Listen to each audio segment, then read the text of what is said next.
du kimbanguisme est la création ultérieure de l'Église de Jésus-Christ sur la terre par son envoyé spécial Simon Kimbangu, Église kimbanguiste, constitue assurément l'un des événements spirituels et socioculturels majeurs de ces 7 dernières décennies dans cette partie-ci de l'Afrique centrale. Papa Simon Kimbangu est né le 12 septembre 1887 dans le modeste village d'Nkamba, région du Bas-Zaïre. Dans sa jeunesse, il était un garçon comme les autres garçons de son âge. Rien apparemment ne laissait alors présager du destin qui allait être le sien par la suite. Pourtant, minement jusqu'à sa longue passion ressemble à ces bien d'autres leaders du Christ qui l'ont précédé. Appel, refus, fuite, obéissance, condamnation, mise à mort. Papa Simon Kimbangu commence la partie ouverte de sa mission le 6 avril 1921 par un acte de puissance, la guérison au nom de Jésus-Christ d'une mourante. 4 idées forces dominent le message de Papa Simon Kimbangu.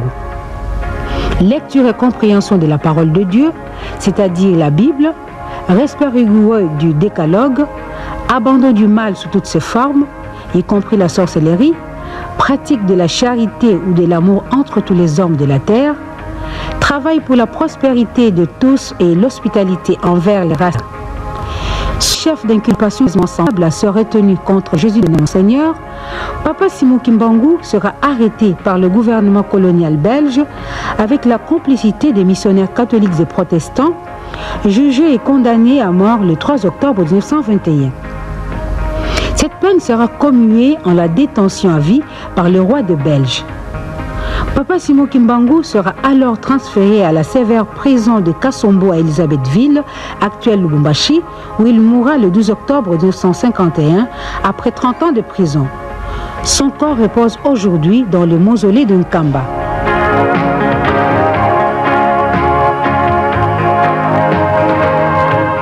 Papa Simon Kimbangu épouse Maman Marie Mouilou, avec laquelle il aura 3 garçons, respectivement en 1914 pour l'aîné, Kisolo Kele Lukelo, 1916 pour les cadets, Dialunga Nakiangani, et 1918 pour le Benjamin, Dianginda Kuntima, qui deviendra en 1963 le premier chef spirituel de la nouvelle église. Maman Marie Mouilou poursuivra, avec un réel courage et un esprit de sacrifice peu courant, l'œuvre de son époux jusqu'à sa mort.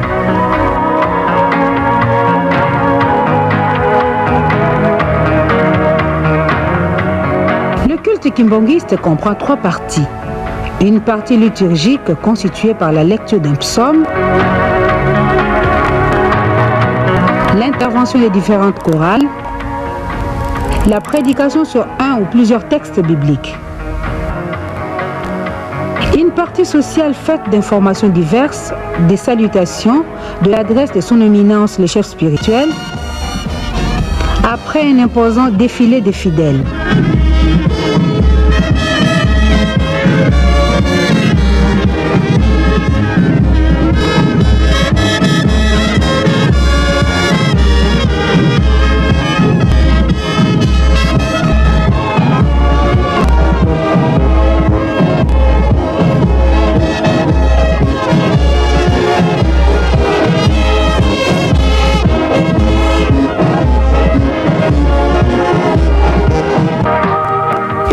Partie constituée par le Ntsinsani, cette forme originale de mobilisation des ressources financières et matérielles pour la réalisation de nombreux investissements et le fonctionnement de l'Église.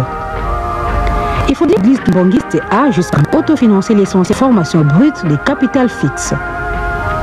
La comptabilité de la recette du Ntsinsani est faite et communiquée aux fidèles, séance tenante.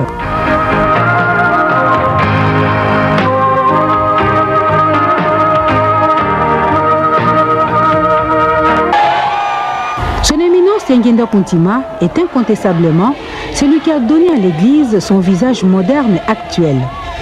Meneur d'hommes, travailleur infatigable, il est sur tous les chantiers, au Zaïre bien sûr, mais aussi en Angola et au Congo. Il a résumé le message de son père dans ses triptyques « Charité, commandement, travail », devenu un véritable slogan mobilisateur pour les kimbanguistes.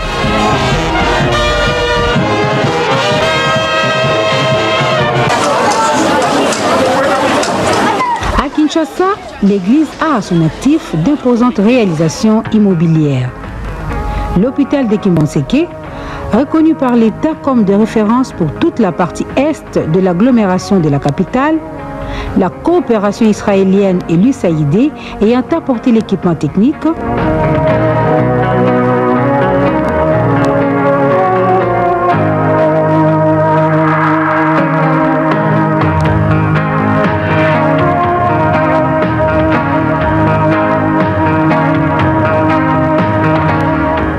l'immeuble administratif de Bongolo, siège de plusieurs départements et services de l'église,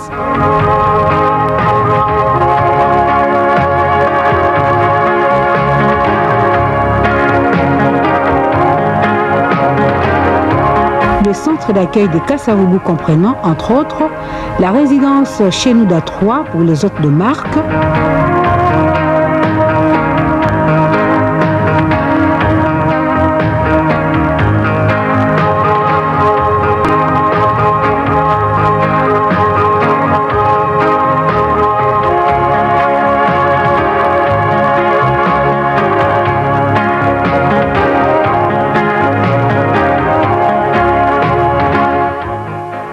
une trentaine de studios pour l'accueil des visiteurs.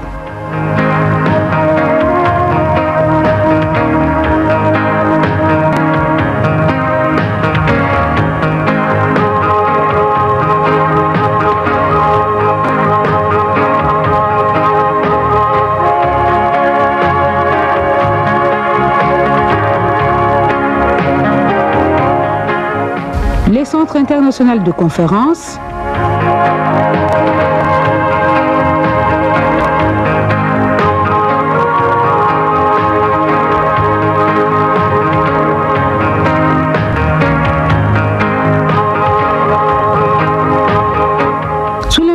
décisive de son éminence Diangenda Kuntima, le travail agricole a pris une dimension considérable. Des centres agricoles ont vu le jour dans les différentes régions des Zaïre, du Congo, de l'Angola, Plateau Bateke,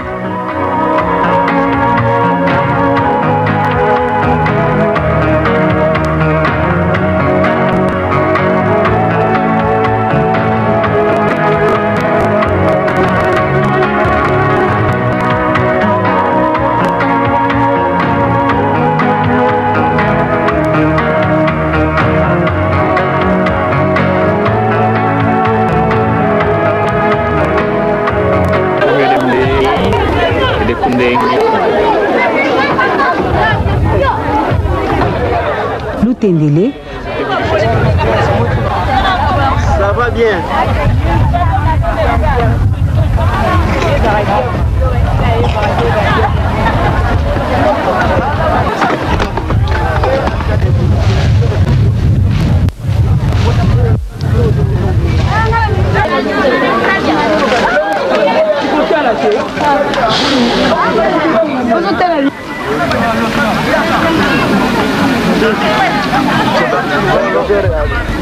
Tout ceci jusqu'au fin fond, c'est la culture du riz. Bébé Kunjulu, pour ne citer que le plus important. Moyennant un effort de rationalisation des méthodes de gestion, les centres agricoles kimbongistes compteront certainement, à terme, parmi les meilleurs des pays où ils sont situés.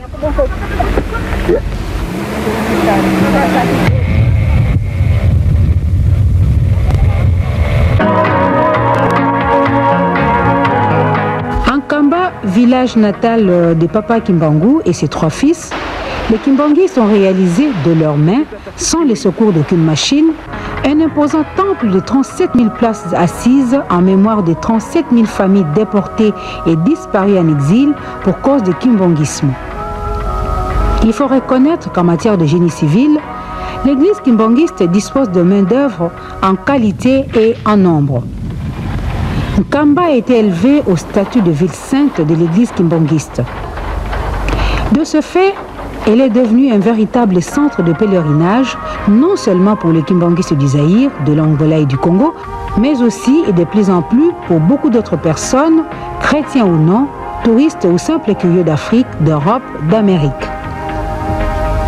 Mais Nkamba est toujours dans le noir la nuit. Les nombreuses démarches du chef spirituel auprès de la Société nationale d'électricité sur une période de plus de 10 ans n'ont pas abouti à autre chose qu'une suite de non-recevoir. En désespoir de cause, les chefs spirituels n'avaient pas d'autre choix que d'envisager une solution autonome. C'est dans ce contexte qu'est né le projet de mini-centrale hydroélectrique d'Mpioka.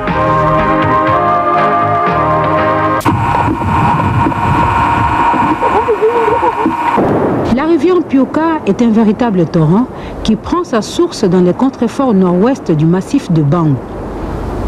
Son bassin versant au site du projet est de 647 km². Son débit moyen annuel est estimé à 12 mètres cubes par seconde. Compte tenu du profil topographique de la rivière, vallée très étroite et fortement encaissée en forme de V, et des données géologiques de surface, roches apparentes constituées de grès fins, le site du projet apparaît indiqué pour un aménagement à des fins hydroélectriques.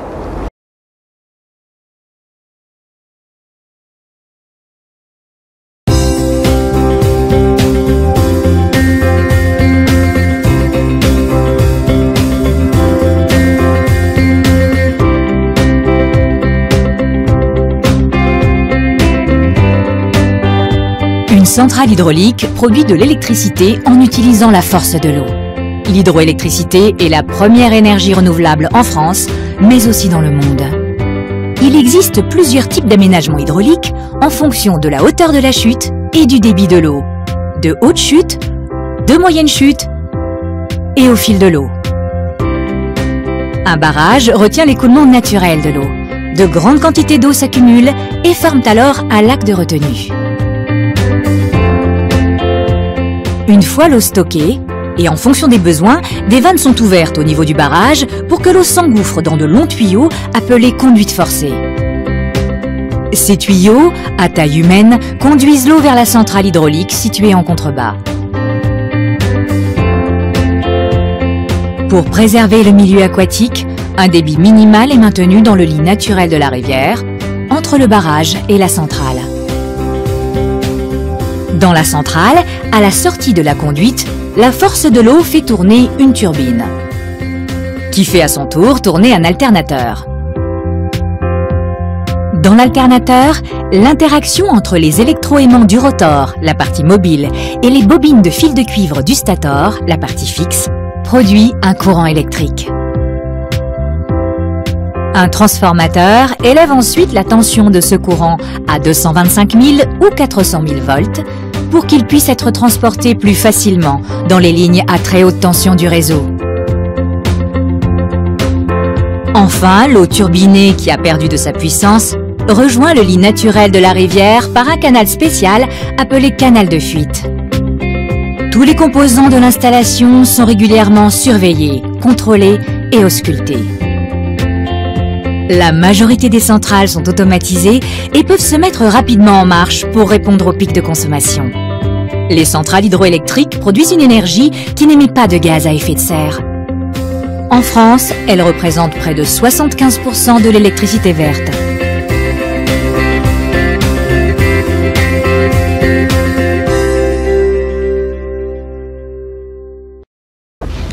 Les travaux topographiques ont démarré immédiatement après la décision du chef spirituel.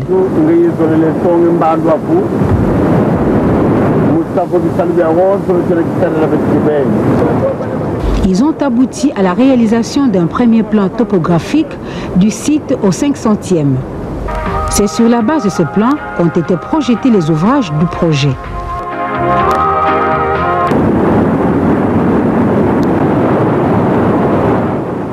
Compte tenu des caractéristiques de la rivière, allure fortement torrentielle, lit encombré de rocailles occasionnant de nombreux remous, plusieurs méthodes de jaugeage ont été utilisées allant de l'empirisme du flotteur aux méthodes sophistiquées utilisant des traceurs chimiques, chlorure de sodium, bichromate de sodium et nucléaire, tritium.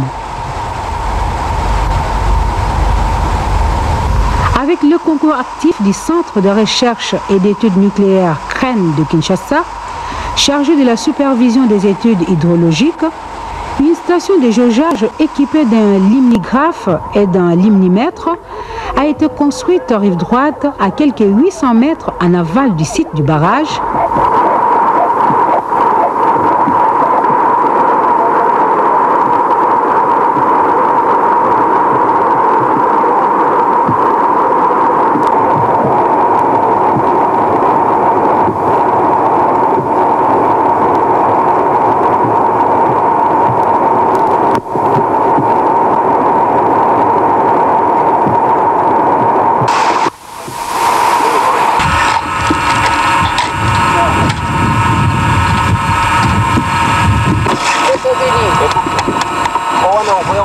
Une station météorologique quasi complète comprenant un pluviographe,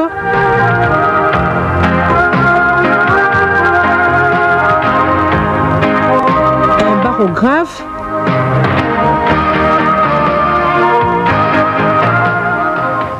un thermographe, un hygrographe et un anémomètre a été installé à rive droite sur la colline adjacente au site du barrage. Tous ces équipements permettent déjà de confirmer et d'affiner encore la mesure du débit moyen de la rivière. Le chantier compte actuellement une quinzaine de jeunes volontaires kimbanguistes dans des conditions de vie encore difficiles. La corvée quotidienne d'eau constitue l'une des tâches les plus pénibles.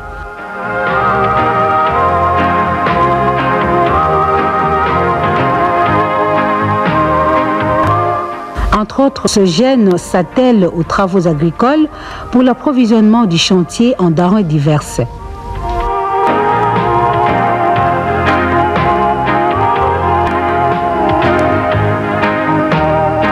Le chantier a déjà reçu de nombreuses visites. Parmi les plus notées, celle de sa grandeur Dialunga Nakiangani, l'actuel chef spirituel et représentant légal de l'Église, qui succède ainsi à son frère Dianguenda Kuntima, disparu le 8 juillet 1992.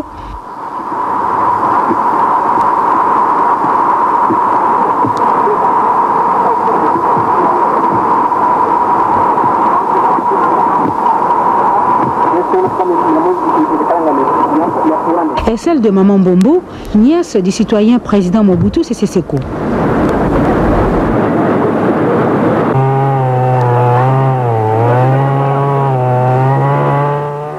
L'étude de faisabilité du projet a été complètement réalisée au Zaïre par l'équipe de M. Mfouka Banzouzi, président directeur général du bureau d'études Kalunga Engineering, avec uniquement des économistes, ingénieurs et techniciens zaïrois et congolais. L'équipement informatique performant, piloté par un micro-ordinateur 386-33 MHz, a permis le traitement aisé des données hydrologiques et les calculs économiques et financiers. La maquette du projet au 500e a été également réalisée au Zaïre dans les ateliers de Kalunga Engineering avec des jeunes techniciens zaïrois.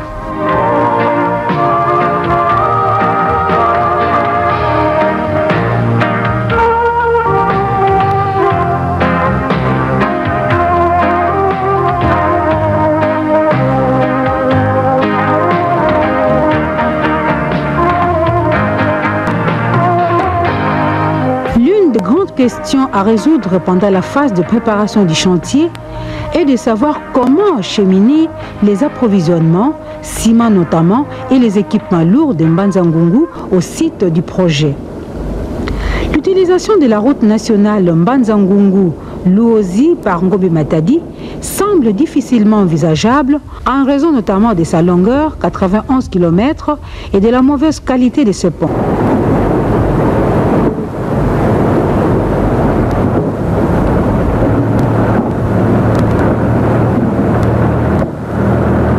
La solution la plus avantageuse pour le projet et du reste la population de cette zone, c'est de réaliser la réflexion complète de l'ancienne route d'intérêt agricole Mbanza-Ngungu-Kikuka, près d'Nkamba, longue seulement de 44 km jusqu'au site du projet, même si l'on doit réaliser deux véritables ouvrages d'art sur les rivières Ngongo et Mazamaza.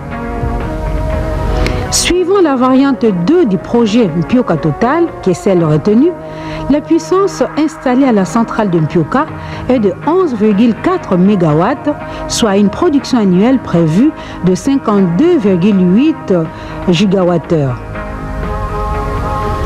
Les estimations prospectives quant aux besoins réels de consommation électrique de la cité sainte d'Nkamba et de ses quartiers annexes indiquent un appel de puissance ne dépassant pas 500 kW à l'horizon 2010.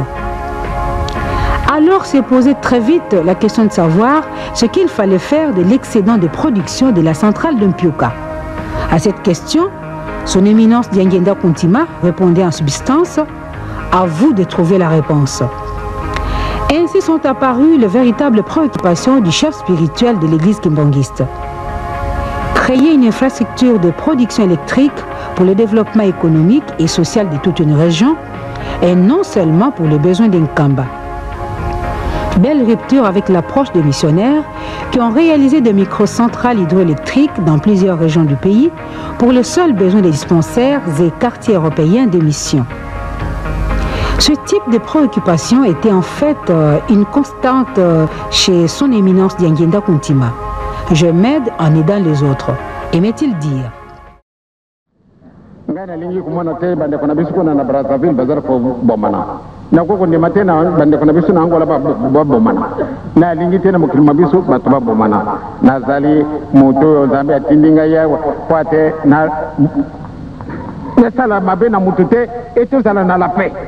Il faut na kama bonde nangai mokolo na mokolo nzambe akisamiti manabato pati mukimna bisu muzanda kimia yangwana nazalia. Dans cet esprit, une prospection a été réalisée dans la région afin d'évaluer les ressources minières et agronomiques suffisantes pour sous-tendre une véritable activité économique moderne permettant le développement économique et social d'une zone de 300 000 habitants en 1990 avec une densité moyenne de l'ordre de 57 habitants par kilomètre carré et un taux annuel de croissance démographique de 3,3%. Ainsi ont été découverts les calcaires de Bokompemba près de Mbanzangungu. Ces calcaires d'excellente qualité donneront naissance au pôle d'activité de Bokompemba, spécialisé dans la production de chaux pour la production d'eau potable au Zaïre et dans les pays voisins, de gypse artificiel et de plâtre. L'étude géologique du jugement est aujourd'hui achevée. La prospection agronomique des zones de Malanta et Kiazi a permis d'envisager le démarrage d'une intense activité agricole et agro-industrielle moderne. Les études de faisabilité des différents projets identifiés doivent commencer dès que possible. D'une superficie utilisable de près de 800 hectares, le lac artificiel créé par le barrage de retenue sera aménagé à deux fins. En poissonnement avec des espèces halieutiques sélectionnées et importées des lacs du nord-est du pays, pour l'induction d'une activité de pêche artisanale inexistante dans une région caractérisée par une carence protéique réelle, aménagement à des fins touristiques. Associé à l'importance d'Nkamba comme centre de pèlerinage dont la dimension internationale ira grandissante, d'une part à la proximité des rapides du fleuve Zaïre, d'autre part, ce lac est susceptible de devenir rapidement le centre d'une activité touristique importante et continue au long de l'année.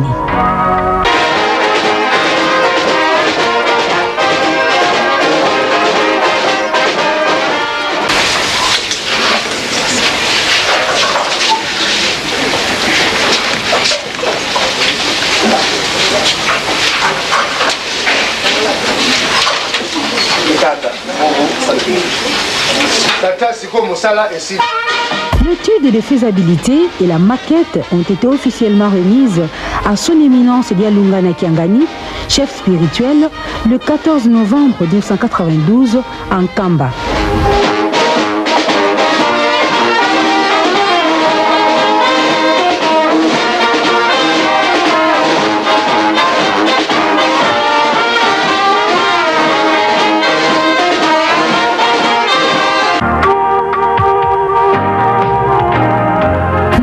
les activités économiques, dont la réalisation est prévue simultanément au projet hydroélectrique, devrait consommer dès la première année d'exploitation plus de la moitié de la production, la centrale étant saturée dès la 3e année. C'est pour cette raison que le projet a été conçu en interconnexion avec les réseaux publics ouest de la SNEL à partir de la station de transformation de Mbanza-Ngungu grâce à la réalisation d'une ligne haute tension 110 kV de 36 km de long. De cette manière, la centrale hydroélectrique de Mpioka et son réseau de transport associés serviront de pont au réseau public ouest de la SNEL pour l'approvisionnement des zones de l'arrière-pays Manianga et vraisemblablement des régions voisines de la République du Congo. En cela, le projet de mini-centrale hydroélectrique de Mpioka peut être considéré comme le détonateur du transport, de la distribution et par conséquent de la consommation de l'énergie électrique produite à Inga dans une bonne partie de la région nord-ouest du Bas-Zaïre. C'est là l'une de ses grandes justifications.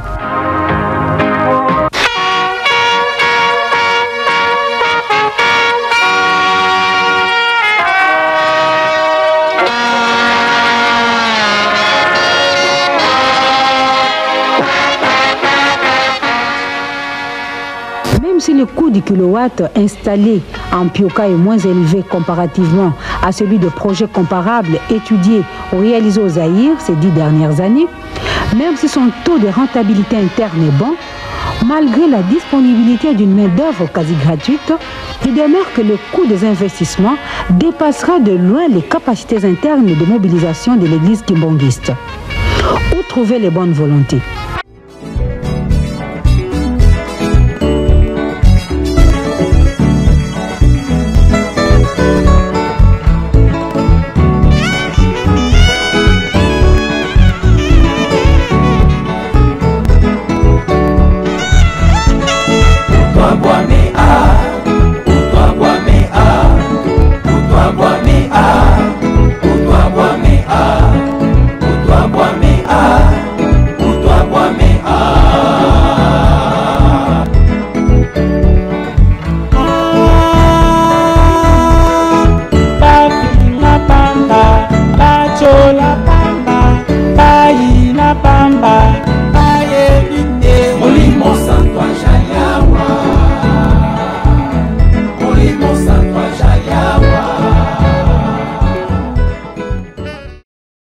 N'oublie pas de cliquer sur le bouton j'aime et de t'abonner à notre chaîne.